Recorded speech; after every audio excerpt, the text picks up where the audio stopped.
درود دوستان عزیزم، فتانه هستم. به کارگاه شمسازی من خوش اومدید. ویدیو آموزشی امروز آموزش باکس گل‌های مینیاتوری هست. کانال منو سابسکرایب کنید و تا انتهای ویدیو با من همراه باشید.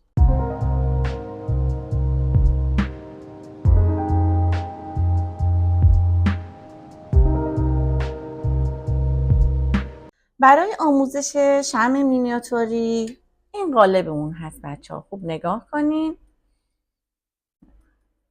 7 تا گل مینیاتوری داخل یک قالب هستش.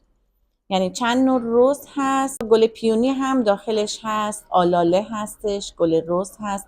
شما میتونید این قالب رو تهیه کنین و باش باکس درست کنین. همچنین یک تک گل رز هستش که این قالبشه. اینم آلاله سایز کوچیکش هست. اینم پیونیه.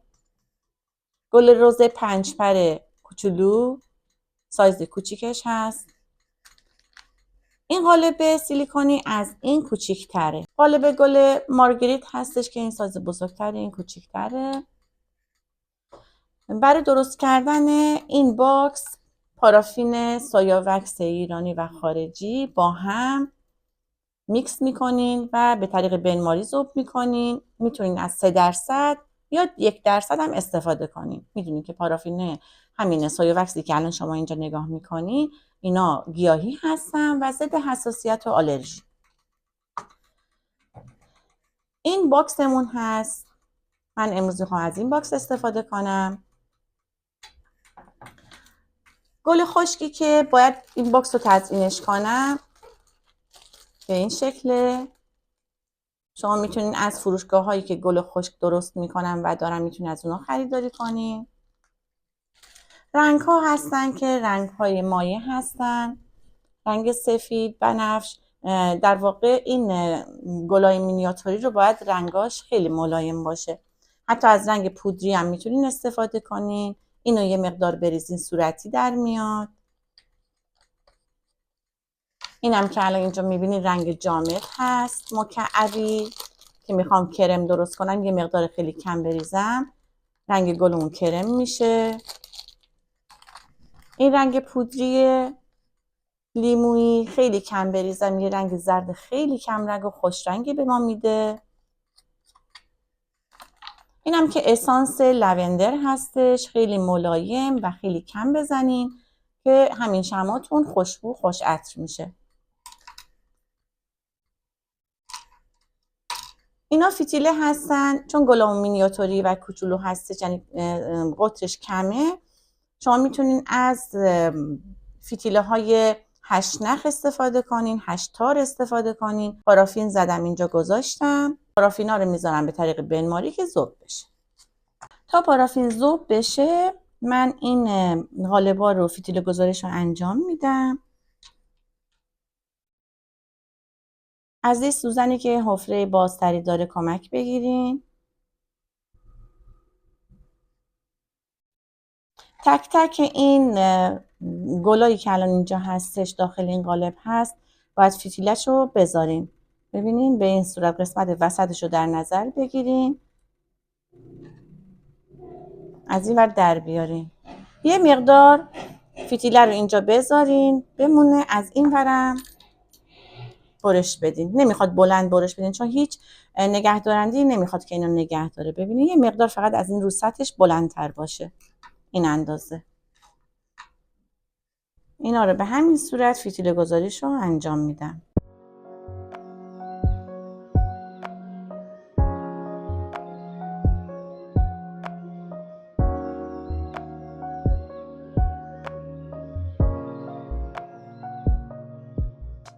پارافین ذوب شده میریزم داخل لیوان کاغذی کوچیک، چون میخوام به رنگ‌های مختلف در بیارم.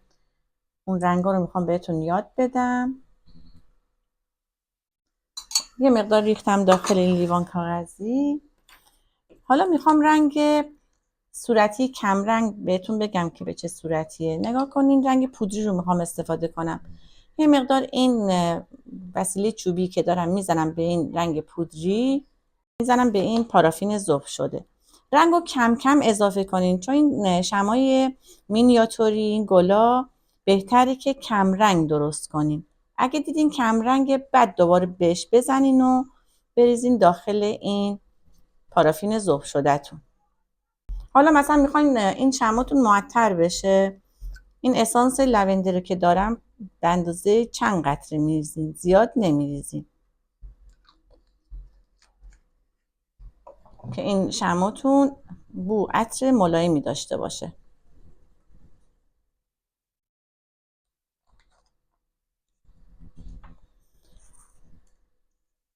حالا داخل این یکی یه مقدار این رنگ پودری زرد و بر میدارم، اینو خیلی کم میریزم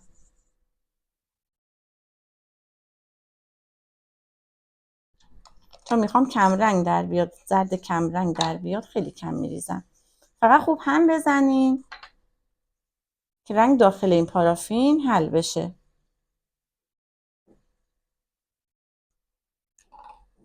خب ببینین این الان 7 تا گل دیگه داخل این قالب. شما میتونین مثلا 2 تا یا 3 تا رو لیمویی بریزین. این دیگه حالا بچه‌ها سلیقه خودتونه که توی یک باکس چه رنگ هایی میخواین شما این گلا رو درست کنین. میتونین چند رنگ صورتی درست کنین، چند رنگ یاسی باشه و چند رنگ هم این لیمویی کم رنگ باشه. این اصلا نیاز نداره که شما نگهدارنده بهش نصب کنین، منتظر بمونین کاملا خشک بشه بهتون بگم چیکار کنین. حالا یکی از اینا رو دوباره من پارافین ذوب شده رو داخل این لیوان کاغذی ریختم. یکی از اینا رو میخوام رنگ کرم درست کنم. یه مقدار از این رنگ جامد کرم رو برداشتم میندازم داخلش. اینو خوب هم میزنم که این رنگ داخل این پارافین حل بشه. پارافین خیلی داغه و رنگ زود حل میشه داخلش. حالا اینو میخوام یاسی درست کنم. رنگ مایع میریزم. گفتم چون میخوام این رنگ ها رو حالت پاستیلی درست کنم، رنگش رو کم میریزم.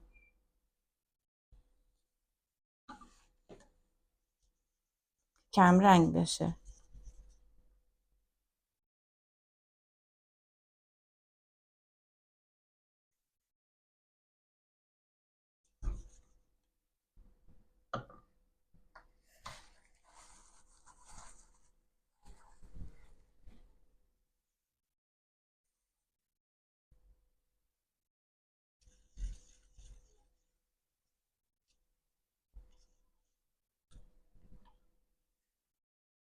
این قالب گل پیونی هستش. اینو میخوام کرم درست کنم.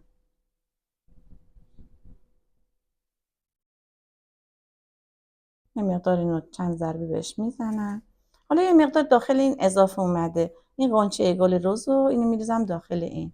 توی این درست کردن این گل هیچ پارافین اصلا به هدر نمیره، دور ریخته نمیشه. این میریزم داخل این آلاله کوچیک، سایز کوچیکه.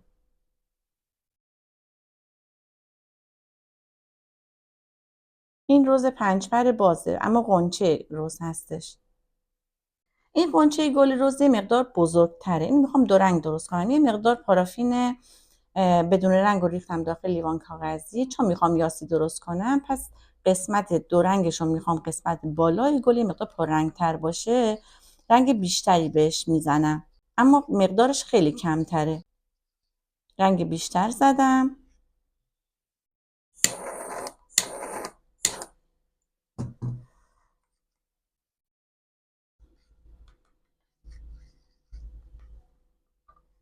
خب الان ما یه کمرنگ داریم و یه پررنگ دیگه. قسمت پررنگش رو میریزم داخل این قالب، میریزم و اینو دورانی، اینو به این صورت دورانی اینو قلش میدم. در واقع پارافین داخلش داره قوطه ور میشه. اینو این مقدار میذارم بمونه. حالا اینو میریزم داخلش.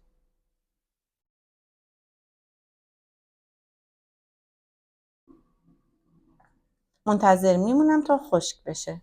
این گل مارگریت هم که بچه‌ها نگاه کنین قالبش رو فتیل گذاشته بودم. برای اینکه این گلم با بقیه گلا توی باکسمون هماهنگی داشته باشه، وسط پرچم این قالبم، این در واقع این گل مارگریتم رنگ یاسی می‌ریزم. البته میتونین رنگ نارنجی یا زردم بریزین، ولی چون گلامون همه حالت رنگ پاستیلی مثلا یاسی صورتی اینا داره، بهتره که این گلم پرچمش رنگ یاسی باشه. اینو منتظر میمونم خشک بشه که بعد من رنگ سفید بریزم برای گل برگاش. پارافین ذوب شده بدون رنگ و داخل لیوان کاغذی ریختم. حالا میخوام، چون گل مارگریت رو میخوام درست کنم، باید رنگ سفید توش بریزم. رنگ سفید رو میریزم، خوب هم میزنم. میتونین چند قطره بهش اسانس هم اضافه کنین. همین موقع که رنگ رو میریزین اسانس رو بهش اضافه کنین.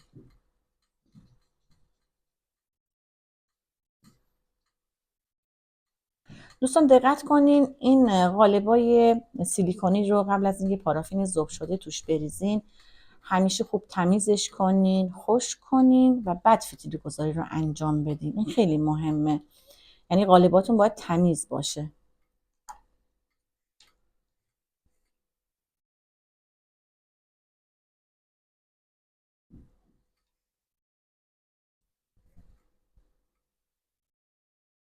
بچه‌ها ببینین اینجا یه نکته داره. من برای خشک شدن این گلا نگهدارنده بهشون نصب نکردم. ببینین وقتی که خشک میشه فتیل اینا کج میشه، میره به سمت قالب میمونه. خوب نگاه کنید. ببینیم با این انگشتم فتیله رو صاف میکنم میارم وسط، بعد یه مقدار کمی اینجا پارافین جمع میشه. با این ترش از دور چند بار اینو بگیرین روش، اینو گودگیری و اینو انجام بدیم. به این صورت همه این گلا رو به همین شکل انجام بدیم. فتیله رو بکشیم به سمت جلو، بعد اینو با فاصله نزدیکش نکنیم.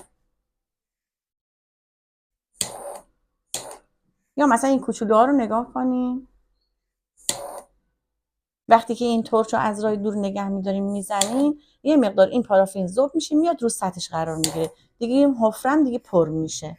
هم به همین صورت ترش بزنیم. بچه اینا باکس هایی هستن که خیلی جدیدن و خیلی ترند شده.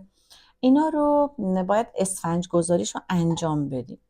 برای اسفنج گذاری حتما از اسفنج سبز استفاده کنین، چون که به راحتی میتونین گلها رو روی داخل این چیدمانش رو انجام بدین. خب من برای اینکه بخوام اندازه اینو اسفنج بزنم سعی میکنم که بیشترین قسمتش رو ببرم و داخل این جا بذارم. یعنی تا قسمت بالای سطح این کارم باید این اسفنج رو بذارم.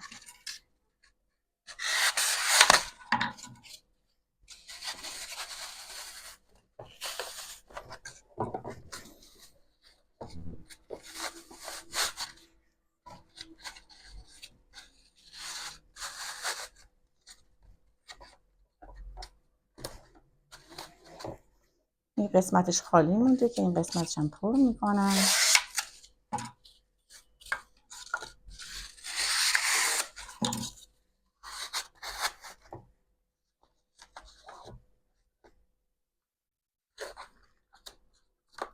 تمیزکاریاشو انجام بدین. اگه اسفنج مقدار زد بیرون بردارین. حالا این گل خشکا رو از ساقش جدا میکنم. حتما از گل خشک استفاده کنین، گل عروس تازه استفاده نکنین، چون هم بعد از اینکه خشک شد هم میریزه، همین که رنگش کدر میشه. از این گل خشکا بگیرین داخل اون باکس خیلی قشنگ میشه. این شکلش به این صورت.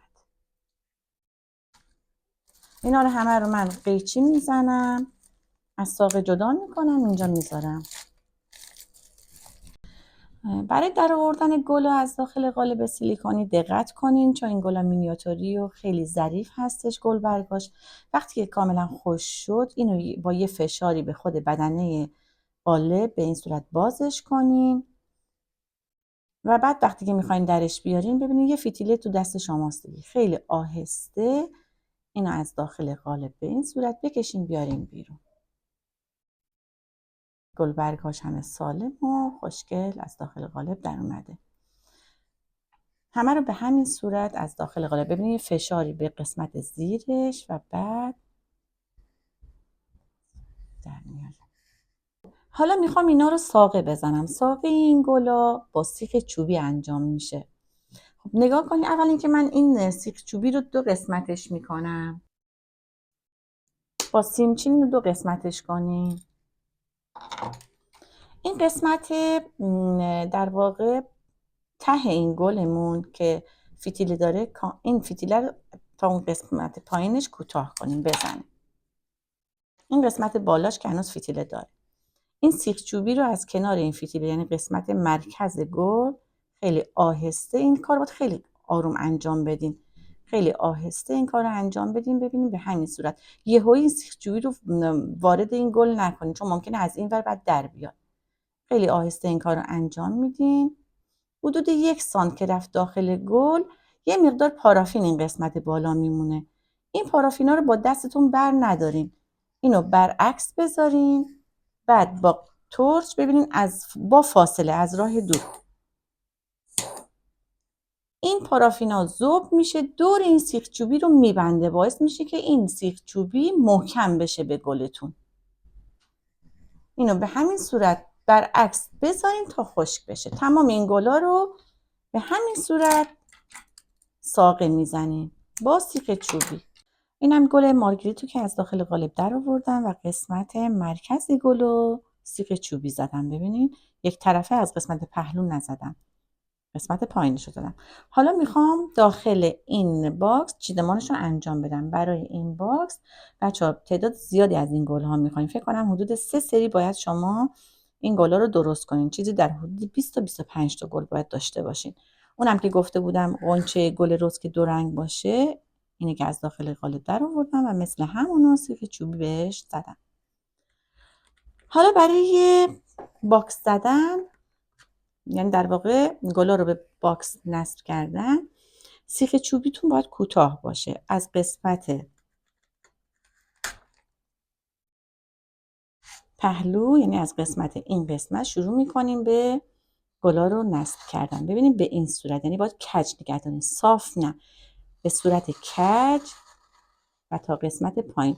چون اگه شما بخواین گلا رو به صورت صاف سیخ چوبی بزنین، سیخاتون همه معلوم میشه. پس از قسمت لبه باکستون شروع میکنین گلا رو به اسفنج نصب کردن به شکل کج و به این صورت باید باشه. دیگه رنگ بندی گل و این که چه گلایی رو میخوایم بزنیم به سلیقه خودتونه. من دارم گلای متفاوت میزنم، کج میزنم، اینو کج نگه میدارم با فاصله یه مقدار، حدود 1 سانت فاصله باشه. اینا رو همینطور نصب میکنم. مثلا الان یه دونه شیری زدم، یعنی در واقع زرد کمرنگ، یه صورتی، یه کرم، یه دونه یاسی میزنم.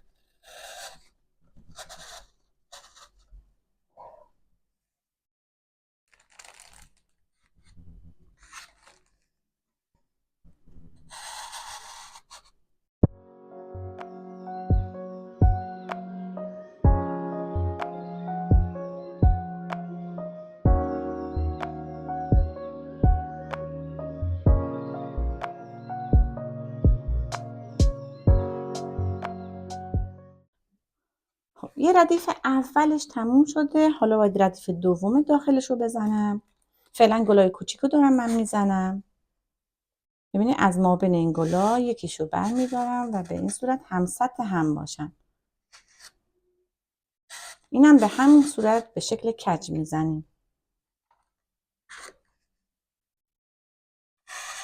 تمام فضای خالی رو که یه باکس داره که اسفنج مشخص میشه، یعنی آخر کارتون تموم شد، باید گل خشکا رو بعد وصل کنیم.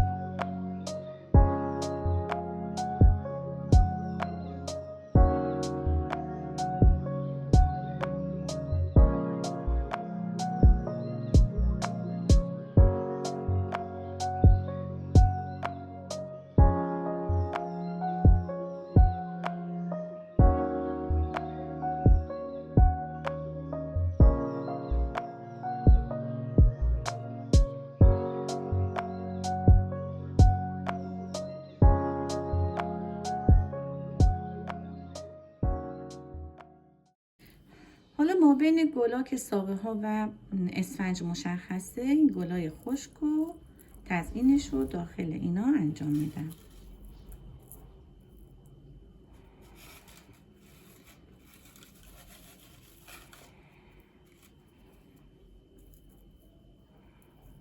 هر جایی که میبینین اسفنج مشخصه این کار رو انجام بدین. میبینین گل خشک میره ما بین اونا و دیگه اون فضایی که اسفنج معلومه دیگه مشخص نمیشه.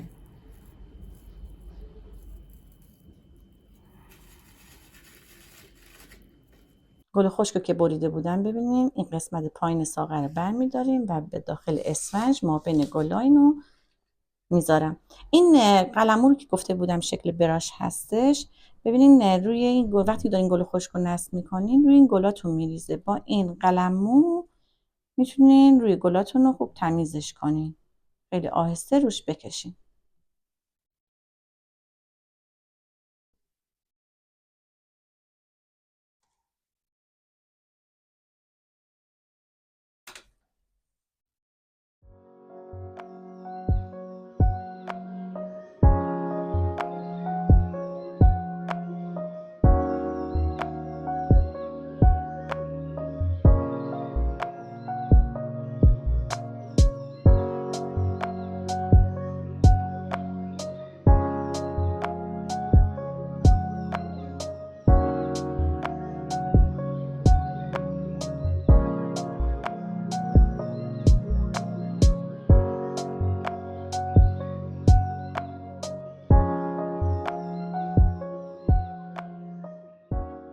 دوستان آموزش امروز باکس شمع مینیاتوری هم به پایان رسید. ممنونم که تا این ویدیو با من همراه بودین. لایک و سابسکرایب یادتون نره. سوالم اگه داشتید کامنت کنید. تا ویدیو آموزشی دیگه، خدا نگهدار.